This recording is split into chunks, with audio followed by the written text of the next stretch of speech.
V9 న్యూస్కి స్వాగతం. నా పేరు కిరణ్ కుమార్. ఇప్పుడు హెడ్లైన్స్. విశాఖ స్టీల్ ప్లాంట్ ఎంతో చరిత్ర గలది.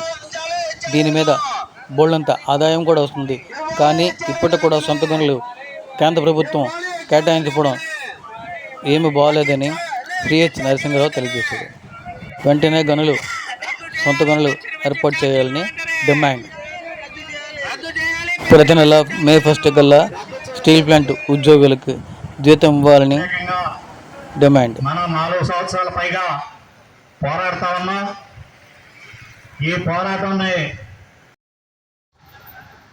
కేంద్ర బీజేపీ ప్రభుత్వం విశాఖ స్టీల్ ప్లాంట్ బలహీనం చేయడం, ఆర్సెల్ఆర్ మిట్టల్ని బలోపేతం చేయడం, ఎన్డీఏ 3వ ప్రభుత్వం వచ్చిన దగ్గర నుంచి ఈ చర్యల్లో ఉన్నారు. అందుకని ఆర్సెల్ఆర్ మిట్టల్కి క్యాప్టివ్ స్టీల్ ప్లాంటే కాదు, క్యాప్టివ్ పోర్ట్ ఇచ్చారు. నక్కపల్లిలో పోర్ట్ ఇవ్వడం, అట్లాగే పుట్టుక ముందే దానికి సొంత గనులు సమకూర్చాలని చెప్పడం అనేటువంటిది ఆర్సెల్ఆర్ మిట్టలను నెత్తిన పెట్టుకొని పూజించుకోవడం తప్ప ఇంకోటి కాదు. 35 ఏళ్ల నుంచి సమర్థవంతంగా నడుస్తూ దేశంలోనే నంబర్ 1 క్వాలిటీ కలిగినటువంటి ఉక్కును తయారు చేస్తున్న వైజాగ్ స్టీల్ ప్లాంట్కి సొంత గనులు ఎందుకు అడగరని చెప్పేసి అడుగుతున్నాం.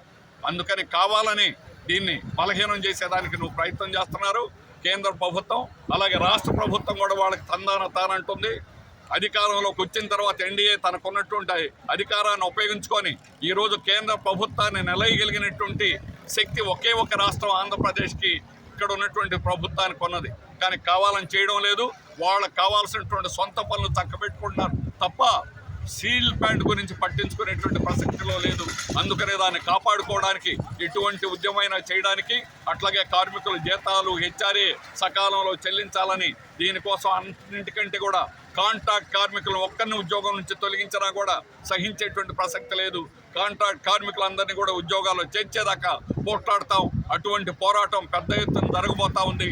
దానికి అందరూ కూడా సిద్ధం కావాలని, ఆ విధంగా కేంద్ర రాష్ట్ర ప్రభుత్వాల నాటకాలని కట్టిపెట్టండి, మా పోరాటాన్ని ఉధృతం చేస్తామని చెప్పి కేంద్ర రాష్ట్ర ప్రభుత్వాలను హెచ్చరిస్తున్నాం.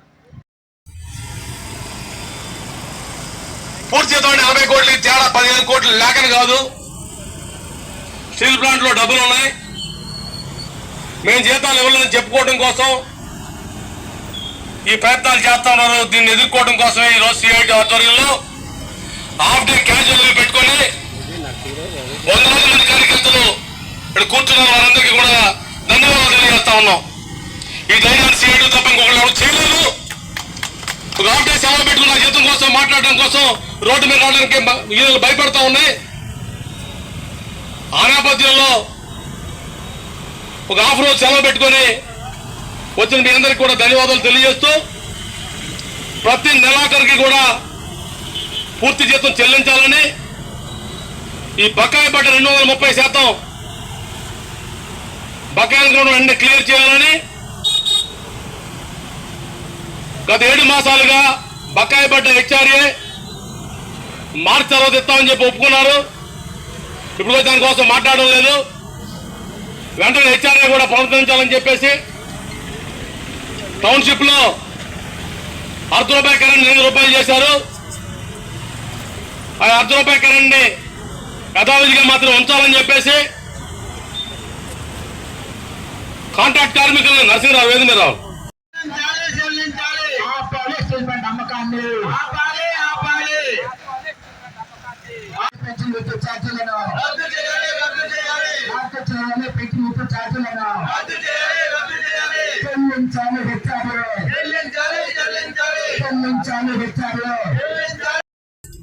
ప్రారంభించినట్టయితే 22,000 దాటి ఉత్పత్తి చేసే అవకాశం అనేది ఉంది. ఆ సామర్థ్యం శక్తి కూడా ఇక్కడ ఉన్న కార్మిక వర్గానికి ఉంది.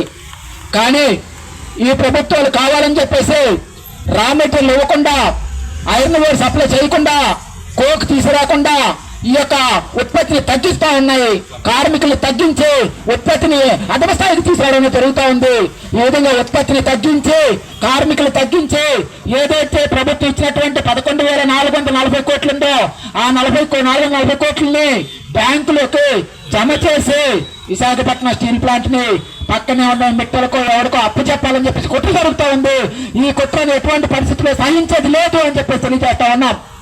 అందుకే మేము చెప్తా ఉన్నాం, మీరు నిజంగా విశాఖపట్నం స్టీల్ ప్లాంట్ పట్ల చిత్తశుద్ధి ఉన్నట్టయితే తక్షణమే ఏదైతే స్ట్రాటజిక్ సేల్ అని చెప్పి నిర్ణయించారో ఆ స్ట్రాటజిక్ సేల్ నిర్ణయాన్ని ఉపసంహరించుకున్నట్టు పార్లమెంట్ లో ప్రకటించమని చెప్పి మేము డిమాండ్ చేస్తా ఉన్నాం.